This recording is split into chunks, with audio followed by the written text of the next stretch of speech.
Welcome to MCN. It's less than 6 weeks before the 2014 Dakar kicks off.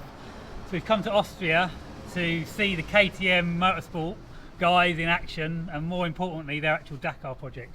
It's a busy day in the workshop because they actually leave today to go to Le Havre for scrutineering, but we've been promised a look and more importantly an insight into their brand new factory bike, which by all accounts is a real piece of stunning kit. So let's go and have a look.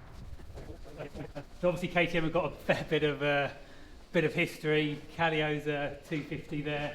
You've got various motocross bikes. An original Dupre 690 Dakar bike, so kind of old school stuff. But and this ahead of us is that's the back of the truck. You'll see what I'm talking about in a second. Watch your head.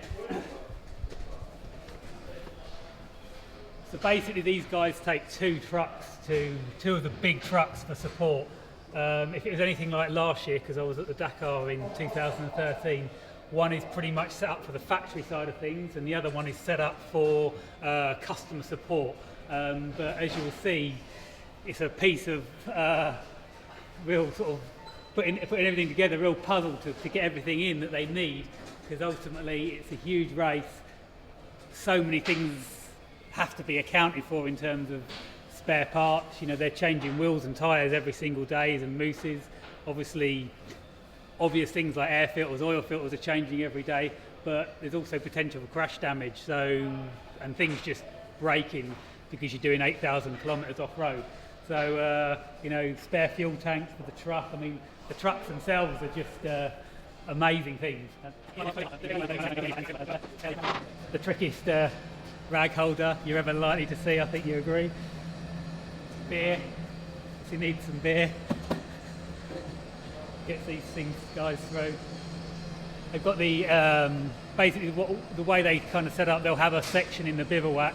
They have the big easy up awnings, like 6 metres by 3 metres awnings. They have one of each for each of the factory riders, so there's 4 factory riders, and they'll also have a section for the sort of support side of things. So when they actually arrive in the bivouac, you know, they really have a huge presence. Like everyone else, they'll be sleeping in a tent. Well, some of the top riders have their motorhomes, but all these guys, all the mechanics, all the guys that are working, getting only a few hours sleep, will be sleeping in the pop-up tent. But this is the really good bit. This is where these new bikes have been built. Right, now we're going to meet the man behind the development of the new bike, which is Stefan Huber, who's the technical manager. Well, first of all, we change ergonomic quite roughly because the race coming more and more technical. Sure. So the riders want more like enduro style bike. Right, okay, yeah. So, and then next we change our rear shock with new linkage completely. Next point is navigation tower and front fairing clear, because riders want to have quite good view in the technical terrain. Yep.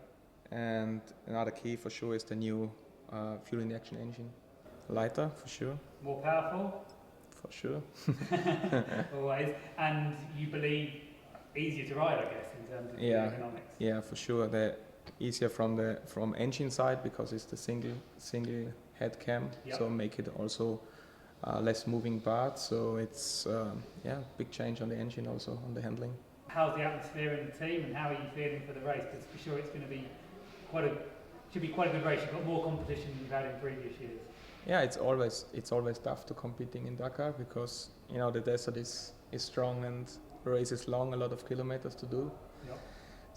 Strong for the engine and for the whole bike for sure. And well, this competition for sure make it not easier, but we're looking forward to the race. Well, I came to KTM about a year ago to see their project before the 2013 Dakar. So I kind of wasn't so blown away by the facilities because I'd seen the trucks and I'd seen the way these guys work. And obviously also being at Dakar last year, you know, I had a bit more of a feeling of how the operation is. What has really been fantastic about this particular visit is seeing a new bike. I guess to many people that might have already seen pictures from when they competed in Morocco, it's got the same livery. It didn't look so drastically different. But being up close and personal with the bike, and also we've had the opportunity to literally stand it side by side with the last year's winning bike and the previous model, and this is clearly a huge step for KTM. It's obviously quite fair to say that, you know, they've as well as wanting to continue to push the limits and keep on winning the Dakar, which they've done for the last decade, they've also facing a lot more competition. You know, for 2014, Honda came back to the race in 2013, but for 2014, they've clearly upped their game.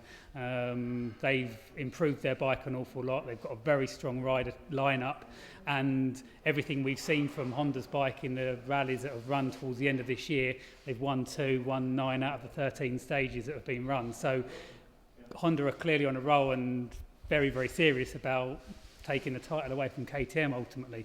We've also got the fact that the guy that has won 5 Dakars and 1 for KTM last year, Cyril Dupre, has left KTM, gone to Yamaha. Yamaha proved to be a very capable bike in last year's race, did have some reliability issues towards the end of it, but is a proven package. So there's no question that KTM are really up their game with this bike.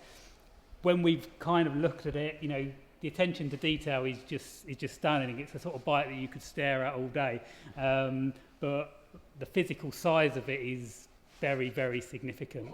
It really does, you know, if you take away the bulk of the fuel tanks, and obviously the tower unit, which, you know, sort of gives it that the Dakar look, you know, it really is kind of like a 450 enduro bike, you know, the sort of proportions. It's very, very narrow.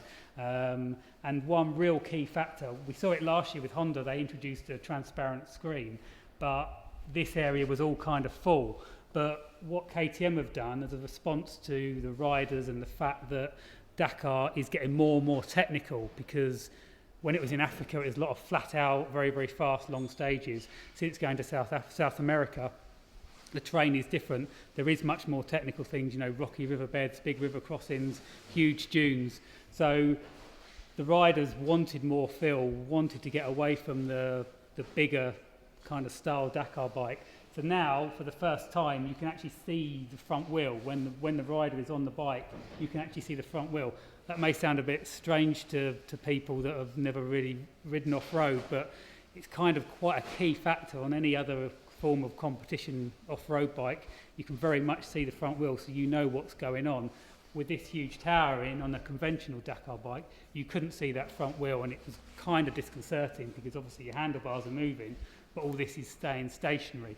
So with having this and the visibility they've got down here, that's a key thing, and that's kind of a bit of a first really for any Dakar bike. You know, like I said, the attention to detail. You know, this whole unit now. This always used to be an aluminium structure. This is now full on carbon fibre. This area is all hollow. This is actually housing a lot of the electronics. So from a protection point of view, you know, you get an incredibly strong structure. So KTM have always been, you know, spectacularly serious about Dakar. They've been at it for a long time, and they've got an unprecedented record. From what we've seen here today, they have absolutely no intention of giving up their winning ways.